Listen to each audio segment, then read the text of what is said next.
یعنی تین جو واقعات ہیں، شہید کے، عالم کے، سخی کے، یہ تینوں باتیں بولتے ہوئے حضرت ابو ہریرہ پر اتنا خوف خدا طاری ہوا کہ آپ 3 مرتبہ بے ہوش ہو چکے تھے۔ اللہ تعالیٰ ریاکاری سے اور اس قسم کے دکھاوے سے اللہ تعالیٰ ہم سب کی حفاظت فرمائے۔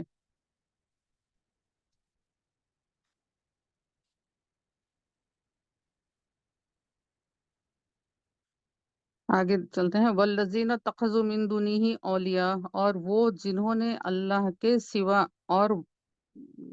اپنے اولیاء بنا لیے ہیں، یعنی اپنے والی بنا لیے ہیں، اپنے مددگار بنا لیے ہیں، اور وہ کیا کرتے ہیں، ما نعبدوہم الا، ہم ان کی عبادت نہیں کرتے ہیں الا مگر یہ کہ لیقربونا، تاکہ یہ ہم کو کیا کرے، قرب عطا کر دے، اللہ زلفا، اللہ تعالیٰ کیا قرب عطا کرے، اللہ تعالیٰ کے پاس ہم کو نزدیک کر دیں، اس لیے ہم ان کی عبادت کرتے ہیں۔ بعض مشرک مکہ یہ کہتے تھے کہ ہم یہ بتوں کی اس لیے عبادت کرتے ہیں، اس لیے ان کو پوجتے ہیں کہ یہ لوگ ہم کو اللہ کے قریب کر دیں گے۔ اللہ تعالیٰ یہاں پر قرآن پاک کے ذریعے اس کی نفی فرمائے، اور اللہ تعالیٰ نے یہ نبی کریم صلی اللہ علیہ وآلہ وسلم کے ذریعے یہ فرمایا کہ آپ میرے بارے میں جب بندے مجھ سے میرے بارے میں جب پوچھیں تو آپ بتا دیں کہ میں ان کی شہرک کے قریب ہوں، شہرک سے بھی قریب ہوں۔ اور پھر اور ایک جگہ اللہ تعالیٰ نے فرمایا کہ تم پکارو، تم جب پکارتے ہو تو میں تمہاری آواز سنتا ہوں۔ تو اس طریقے سے اللہ تعالیٰ اپنے بندے کے قریب ہوتا ہے، اس طریقے کے شرک کر کر یا پھر بت پرستی کے ذریعے اس جو کفار اور مشرکین مکہ کا معاملہ تھا، اس طریقے سے اللہ تعالیٰ کا قرب حاصل نہیں ہو سکتا ہے۔ اور آگے اللہ تعالیٰ فرماتے ہیں، ان اللہ یحکم بینہم، اللہ تعالیٰ فیصلہ فرما دیں گے، بینہم فی ما ہم فیہ یختلفون،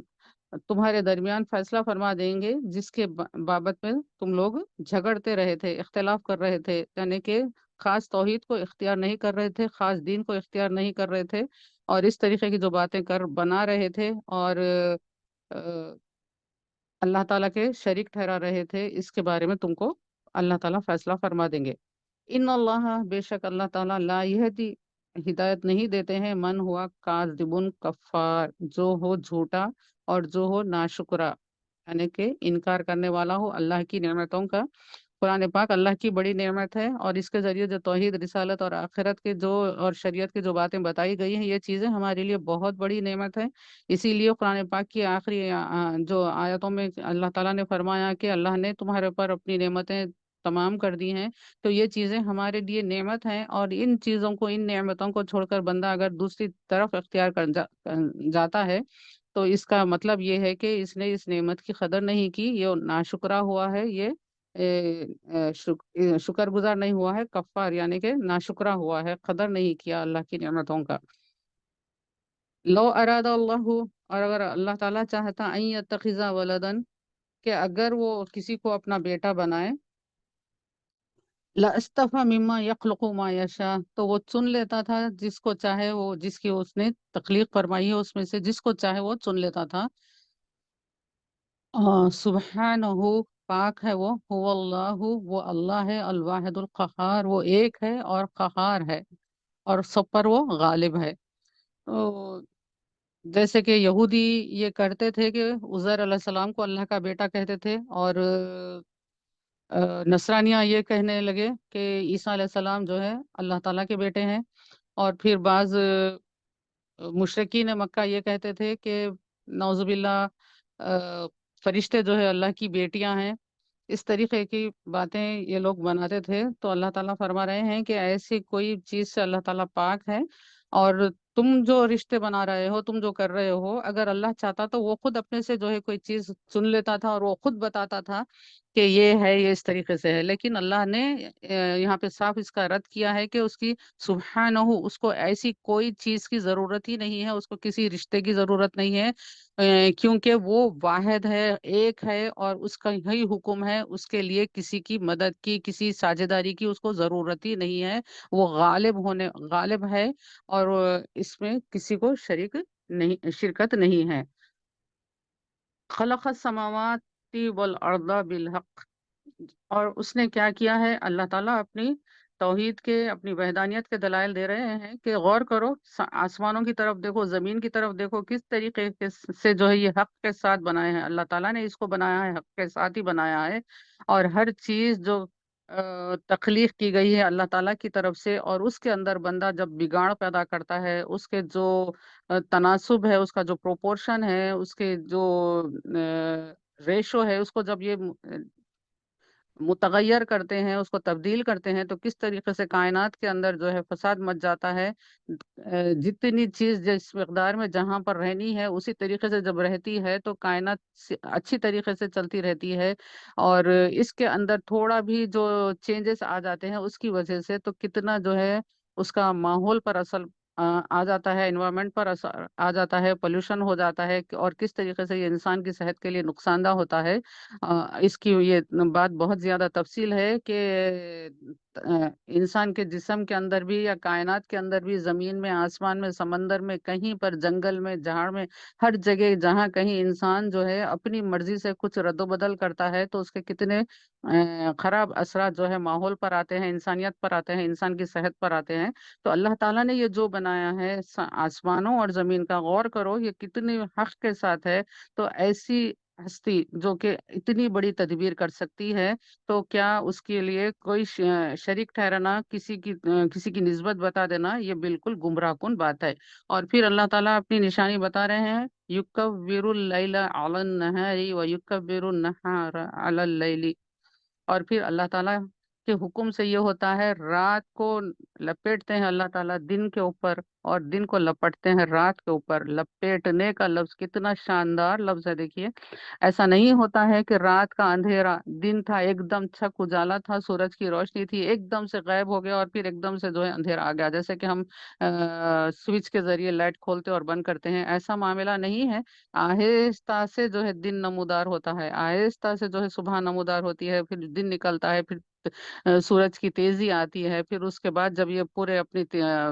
تیزی کو چلے جاتا ہے، پھر آہستہ سے جو ہے شام کا وقت آتا ہے، اس کے بعد آہستہ آہستہ رات آتی ہے۔ تو اس طریقے سے دن کے اندر سے اللہ تعالیٰ جو ہے رات کو لپیٹتے ہیں، پھر رات بھی جو ہے آہستہ سے، پہلے جو ہے صبح صادق ہوتی ہے، پھر اس کے بعد آہستہ آہستہ فجر کا وقت آتا ہے، پھر آہستہ سے سورج طلوع ہوتا ہے، آہستہ سے روشنی جو ہے نمودار ہوتی ہے۔ تو یہ کتنا ایک انسان کی صحت کے لیے اتنا یہ خوشنما منظر ہوتا ہے، آہستگی سے جو ہے اندھیرا نکلنا، آہستگی سے اجالا آنا۔ آپ سوچئے کہ اگر ہم بند اندھیرے کمرے میں لیٹے ہوئے ہیں، آنکھ اپنے بند کر کر، اور کوئی آئے اور ایک دم سے جو ہے لائٹ کھول دے، تو ہمارے آنکھ اگرچہ کہ بند ہے لیکن ہماری آنکھوں پر اس کا اثر ہوتا ہے، اور آنکھ جب کھلے ہوں تو اس کو تو بہت زیادہ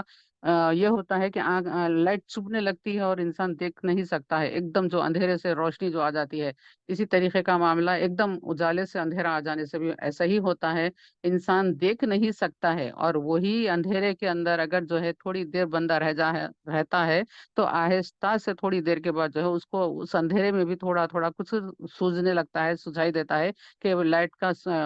کھٹکا ادھر ہے، ادھر میں جا سکتا ہوں، تھوڑا سمجھ میں آتا ہے۔ تھوڑی دیر کے بعد ایک دم سے جو ہو جاتا ہے تو اس وقت جو ہے بندہ اس کو برداشت نہیں کر سکتا ہے۔ تو اللہ تعالیٰ نے یہ چیز اس طریقے سے کائنات کے اندر اس کو رکھی ہے کہ انسانوں کو وہ چیز، ہر چیز اللہ کی جو حکمت ہے وہ انسانوں کو نفع دیتی ہے۔ وَسَخَّرَ الشَّمْسَ وَالْقَمَرَ، اور مسخر کر دیے ہیں اللہ تعالیٰ نے سورج اور چاند کو، اور اللہ کے حکم سے یہ اپنے مدار میں گردش کر رہے ہیں، اللہ کے حکم سے کر رہے ہیں۔ کل یجری لأجل مسمى، اور یہ سب تیر رہے ہیں، یعنی کہ یہ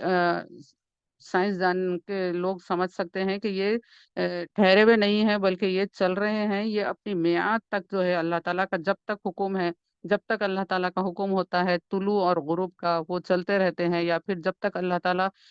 دنیا کو قائم رکھنا چاہتے ہیں اس وقت تک یہ اللہ کے حکم کے مطابق چلتے رہتے ہیں۔ اللہ هو العزیز الغفار، آگاہ ہو جاؤ، جان لو، وہی ہے عزیز الغفار، جو کہ غالب بھی ہے اور بخشنے والا بھی ہے۔ اللہ تعالیٰ غالب ہیں کہ اگر کوئی اللہ تعالیٰ کے دین پر، اللہ تعالیٰ کی مبارک ذات پر اگر جو ہے کوئی شرک کرے